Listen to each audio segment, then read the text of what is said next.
What are the 4 components or parts of a workout that help you correct lordosis? In this tutorial, we're going to look at those 4 components, and I'm going to talk to you about how to put them together and some possible exercises that you can use to be able to help correct your lordosis. If you want help correcting your lordosis, click the link below and you'll go through to my How to Correct Lordosis 12-week online program, where the workouts are built out of these 4 components. So you go through each workout building in a logical fashion with proper exercises that will help you loosen all these muscles at the front and activate all these muscles at the back to help you correct the position and posture of your lumbar spine and pelvis. Component number 1 is activation and preparation. So what this basically means, it's a joint awareness, so it's knowing what your joints are doing, and it's getting the muscles around those joints to do their job properly.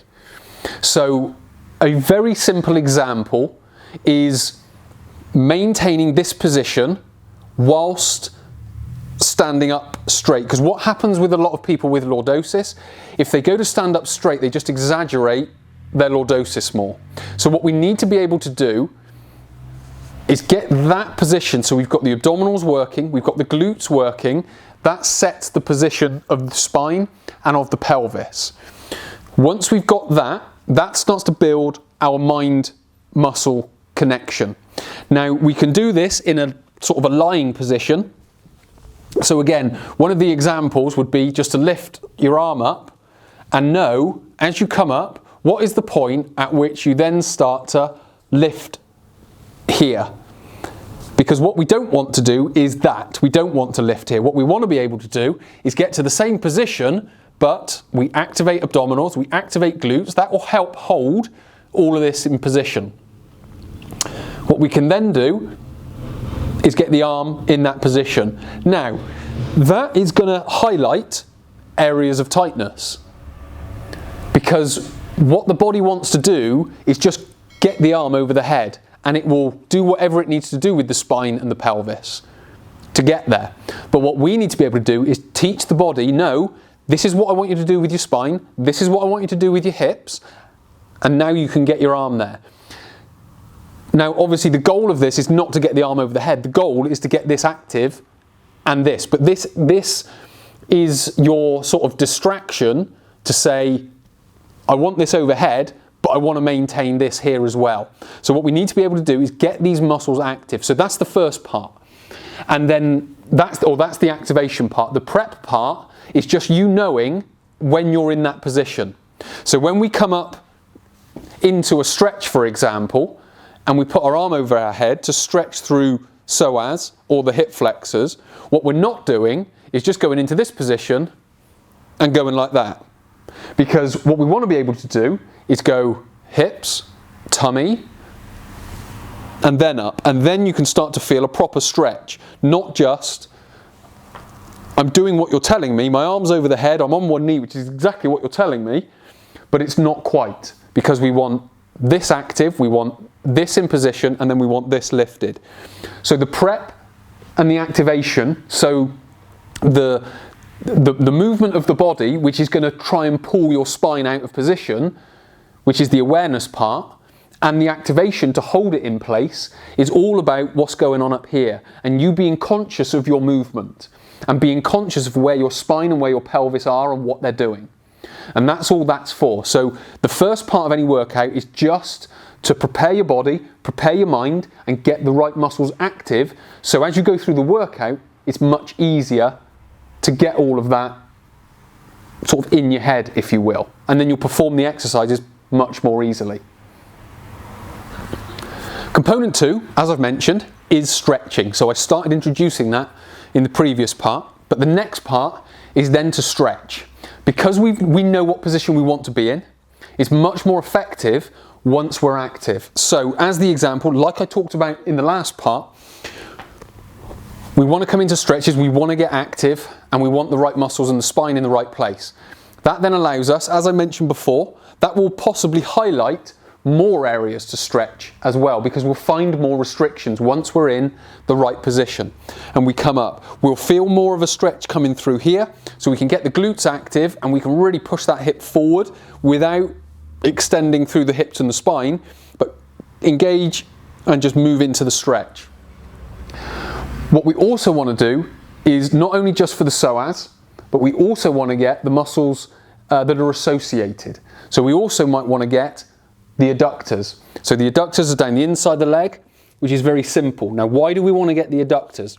Because if we look at the deep fascia line, or deep fascial line, it involves psoas, iliacus, and down into the adductors.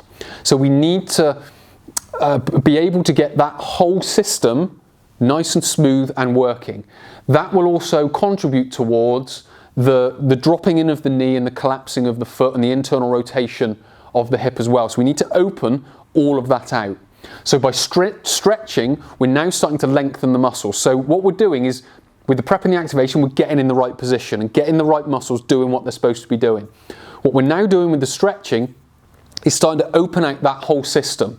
So it's then able to move that much more. And that's going to be much more helpful when we come on to the next part.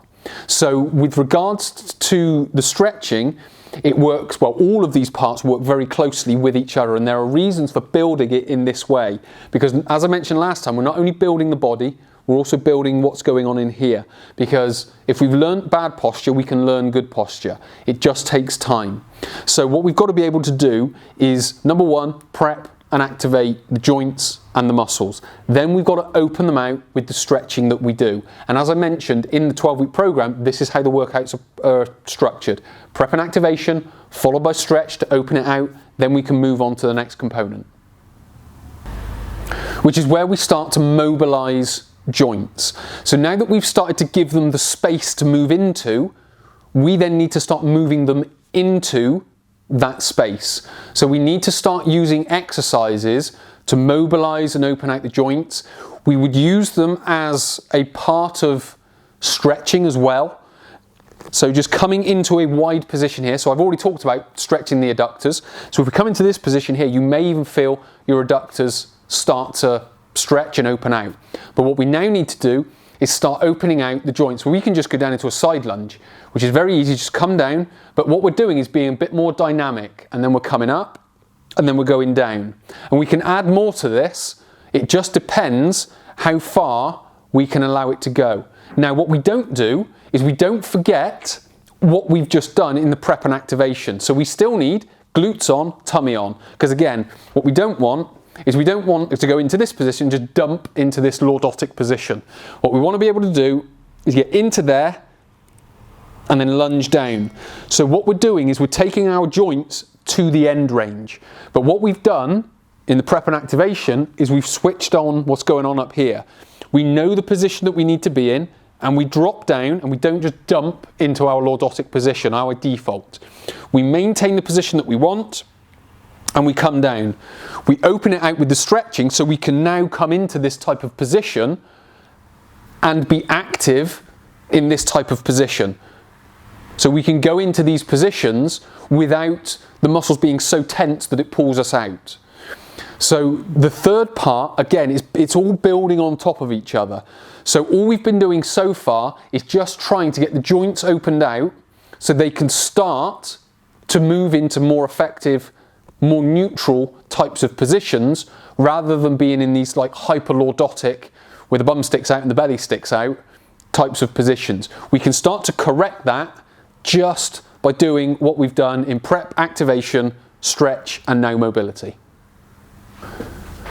The fourth and final component, or fourth and final stage of the workout, is what people normally just jump into, which is exercise. Now, these are core exercises because we do need to build the muscles up. But what we don't want to build the muscles on top of is an unstable foundation, which is, okay, I've got lordosis, I'm in this position, so I'm now just going to do a plank as an example in that lordotic position. What we need to be able to do is get into better positions, but then do the exercise whilst we're in the better positions. That's what the prep and activation, stretching and mobility is for.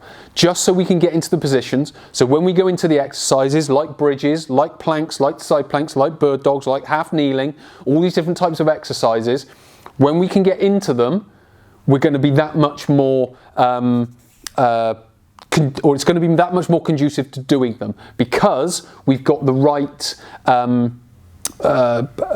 framework up here.